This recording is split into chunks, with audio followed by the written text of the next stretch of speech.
0300 hours.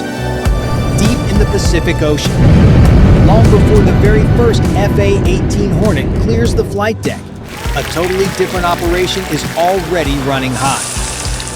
It happens 5 decks down, in tight spaces hotter than a ship's engine room. Up top, it's the deafening roar of jet fuel and catapults. Down here, it's the sharp flash of stainless steel, the violent hiss of industrial steam kettles, and the heavy, urgent thud of boots slamming onto steel grate floors. The ship is still dark. The galley is already at war. The mission parameters are absurdly precise. Feed over 5,000 sailors. Push out 14,000 meals every single day in the middle of an ocean. There is no backup facility. No delay permitted. One missed rotation, one delayed tray of food, and the entire combat rhythm of a nuclear-powered city immediately breaks down. You've seen the supersonic missiles. You've seen the fighter pilots. But today, you step inside the most critical, high-pressure logistical pipeline on a U.S. aircraft carrier. This is what it takes to fuel a floating fortress, hour by bleeding hour. The clock strikes 0330. The morning shift steps through the watertight doors of the forward galley. Instantly, the harsh environment hits them. It is already 110 degrees. The air is thick with grease and humidity. Space is so cramped, they work shoulder to shoulder, wedged between massive steel bulkheads. This isn't a restaurant line. You don't cook to order, you manufacture. The unforgiving target is 14,000 meals before this day ends. The immediate threat? Breakfast. In exactly 2 hours, a wave of 1,500 exhausted sailors coming off the night watch will flood the mess decks. They have exactly 120 minutes to arm the serving lines. Time is evaporating. Heavy industrial mixers roar to life, violently churning 60 pounds of batter at once. Slabs of bacon are dropped onto flat-top grills the size of ping-pong tables. Eggs aren't cracked by the dozen. They are poured by the gallon. It's like running a high-speed factory assembly line, except the factory floor is pitching on open ocean waves. Here is the absolute craziest part. Look at these culinary specialists. 6 months ago, some of them had never even boiled water. They are not Michelin-starred chefs. They are 9-year-old recruits who had to rapidly learn how to think in massive bulk. They don't measure in cups, they measure in hundreds of pounds. The massive coffee vats are firing. Over 20,000 cups must be brewed today. That is enough boiling liquid to flood a small swimming pool. Giant 80-gallon steam kettles boil fiercely in the background. The deafening noise is constant. A heavy mechanical hum aggressively mixed with shouted orders over the roar of heavy exhaust fans. Every single second counts. If the trays aren't ready at exactly 0530, a massive human bottleneck forms. Sailors miss their narrow sleep window.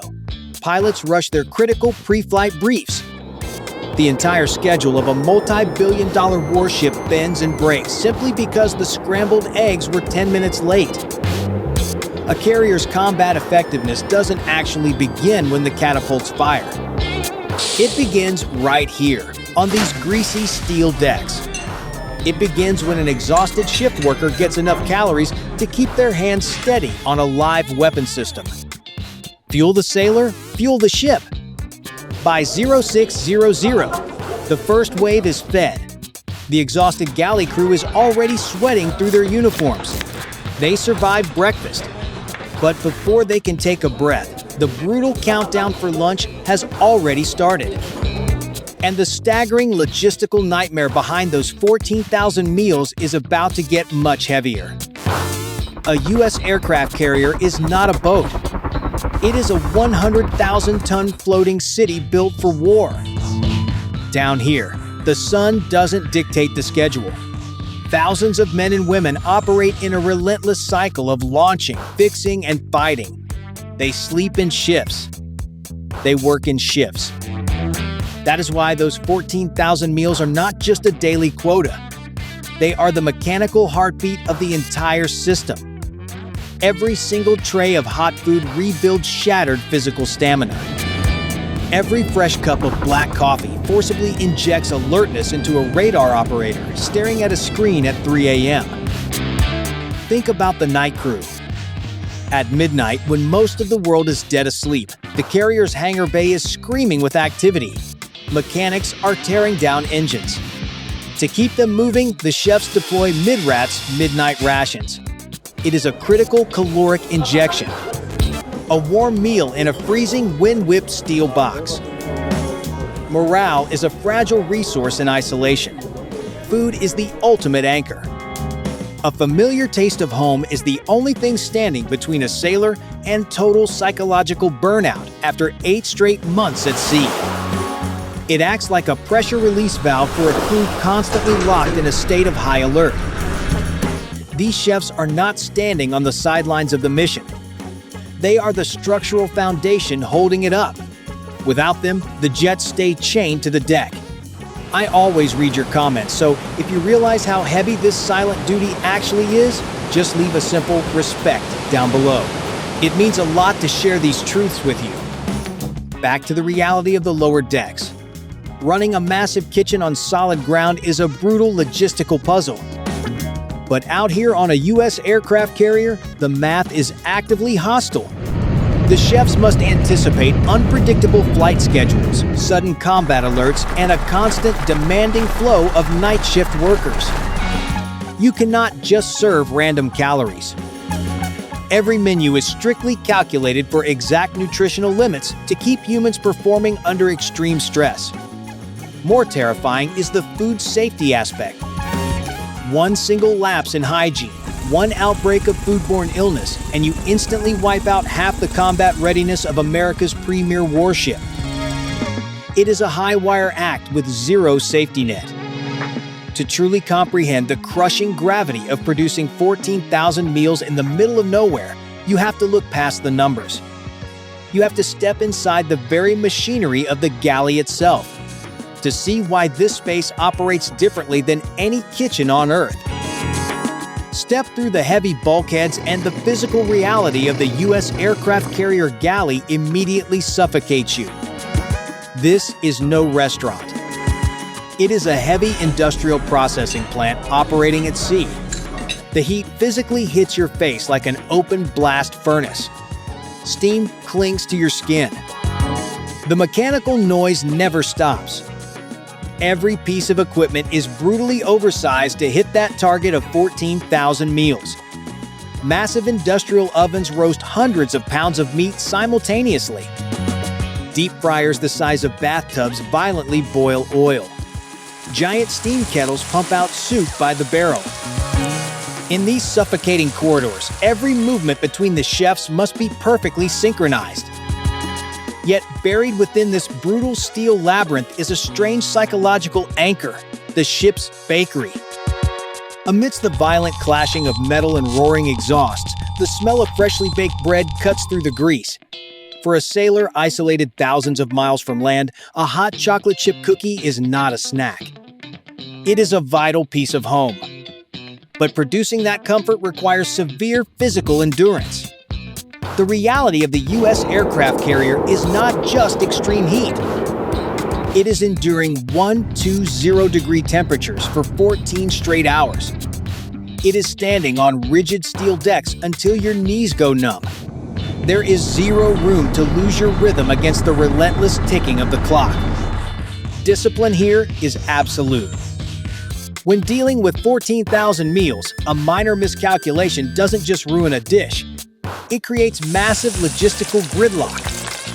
Every single cut, pour, and plating action performed by these chefs must be executed with military precision. Fast, clean, uniform, and exactly on time. One bottleneck and hundreds go hungry. You look at the massive machinery, the crushing heat, and the sheer volume of food, and you think this is the hardest part. It isn't. The real terror of feeding a floating city happens when the freezers start emptying. Because when this city runs out of food in the middle of the ocean, it cannot just pull over and go to the market. When the U.S. aircraft carrier bleeds its inventory dry, the supply chain must literally chase it down across the Pacific. It is called underway replenishment. Two massive warships sailing parallel at high speeds, violently pitching in the open ocean, while steel cables fire thousands of pounds of heavy cargo between them. It looks like a high-wire circus act performed with heavy industrial machinery. But this insane maneuver is the only way those chefs can guarantee their 14,000 meals without a single interruption. On land, a restaurant relies on daily delivery trucks. Here, every single ounce of flour and every frozen steak must be meticulously calculated for an entire combat cycle in advance. The lower decks are instantly converted into a giant refrigerated fortress. Cold storage rooms and deep freezers are not just holding areas.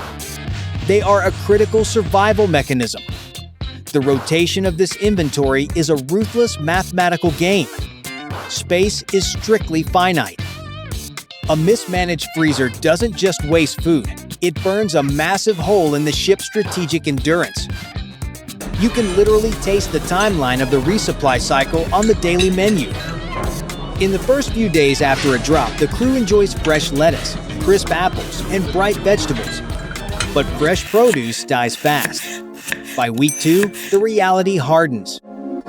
The chefs on the U.S. aircraft carrier are forced to pivot exclusively to frozen meats and canned goods. This is where they prove they are not just cooks. They are survival tacticians. They must stretch, substitute, and manipulate these degrading ingredients so the exhausted crew never feels the shortage. They aren't just heating up pans. They are actively defending the ship's morale against the creeping psychological depression of a slowly degrading mid-ocean supply line. A tired sailor sitting in the mess hall only sees a hot metal tray of food. They do not see the massive, fragile logistical network keeping that plate full. Let a supply ship get delayed by a rogue storm. Let a single compressor fail in a freezer. Instantly, crushing pressure collapses directly onto the galley crew. Every missing ingredient forces a frantic recalculation on the fly. But even when the cargo safely hits the deck, the war is far from over. Because securing the supplies is only half the battle. A nuclear warship has absolutely no concept of closing time. The final, most brutal test is about to hit. The execution of those 14,000 meals is not neatly divided into 3 civilized breaks. It is a violent, overlapping 2-hour cycle. Before the last breakfast tray is fully scrubbed, the heavy prep for lunch has already launched. Dinner bleeds directly into midnight rations. The serving schedule is a tangled web, mapped strictly to the ship's complex combat patrols. But out here, the open ocean is a violently hostile variable. When a heavy storm hits, the steel floor severely pitches. Suddenly, boiling 80 gallons of soup becomes a potentially lethal balancing act. Cooking in rough seas is exactly like juggling heavy knives on a moving roller coaster. Then, the real nightmares strike. An industrial fryer completely dies during the peak dinner rush. The suffocating heat rapidly strips away human endurance. But the serving line cannot stop. These chefs instantly improvise, blindly shifting massive meat loads to the ovens. Every shift is a brutal test of human nerves. And here is the stark fact civilians always miss. These men and women are not hired civilian caterers. They are heavily trained military sailors. When the general quarters alarm aggressively screams, they drop their knives. They instantly sprint to damage control stations and grab heavy fire hoses. They are combatants first. What keeps their burned hands perfectly steady is not just rigid military discipline. It is the crushing weight of their actual value. They look at the exhausted fighter pilots and the grease-covered deck mechanics. They know with absolute certainty that this multi-billion-dollar war machine grinds to a complete dead halt without them. As a chaotic shift finally ends, the frantic noise briefly fades. Beneath the crushing physical pressure, the heat, and the endless rotation of duty stations, something much deeper remains. It is not just about raw calories. In a cold steel fortress specifically designed for massive destruction, a hot meal becomes the only pure act of human care. It acts as a profound psychological weapon. The dedicated chefs on a U.S. aircraft carrier serve a lot more than just physical food. They serve combat resilience. But what happens when you finally zoom out and look at the actual true cost of keeping this logistical miracle alive day after day? When civilians picture a U.S. aircraft carrier, they immediately see the violent thrust of fighter jets tearing through the sky. They hear the deafening roar of steam catapults and visualize raw, unadulterated military dominance. But that surface-level power is an absolute illusion. True combat effectiveness does not start on the flight deck. It starts in the dark. To keep those multi-million-dollar jets violently launching into the sky, someone must stand deep below the waterline. Every single day, a small, highly trained army of unseen chefs meticulously prepares 14,000 meals. They execute this brutal quota while completely buried under thousands of tons of rigid steel, operating entirely out of the public spotlight. You have just tracked their brutal reality. From the heavy steel doors opening long before dawn to the suffocating 120-degree heat of cramped, unforgiving galleys, you've seen the fragile, high-stakes logistical lifeline violently stretching across the Pacific. You felt the crushing, relentless rhythm of a 2-4-hour cycle where failure is mathematically prohibited. This is the cold, unavoidable truth of global power projection. The deadliest weapon system on Earth is completely useless if the human operator behind it suddenly collapses from sheer exhaustion. Military supremacy is never just forged by the visible weapons mounted on the deck. It is relentlessly maintained by the invisible hands below it. Hours before a fighter pilot secures their oxygen mask, someone stood in the blistering heat and cracked their eggs. Long before a deck technician tightened a final heavy bolt, someone poured their boiling coffee. Before a radar operator stared into the long abyss of a night watch, someone loaded their hot food tray. The mission relies entirely on that exact sequence. Therefore, those 14,000 meals are not just a simple matter of logistical math. They are 14,000 deliberate interventions against catastrophic human failure. They are 14,000 daily shields actively protecting the crew's fragile morale. They represent 14,000 specific moments where combat readiness is physically secured. An aircraft carrier is a fundamentally cold, hostile environment. It is a city constructed entirely of rigid steel, lethal machinery, and punishing military discipline. In a massive machine specifically designed for war and destruction, a hot, freshly cooked meal often becomes the only genuine piece of human compassion these deployed sailors will experience. If this video changes the way you see a U.S. aircraft carrier, please consider leaving a like and subscribing to the channel. It personally tells us that you deeply appreciate the unseen stories of military resilience. But the galley is only one layer of this massive floating fortress. If you think the chefs face extreme pressure, wait until you see the absolute chaos operating directly above their heads. In the next video, we are stepping onto the flight deck to break down the single most dangerous job on a U.S. aircraft carrier.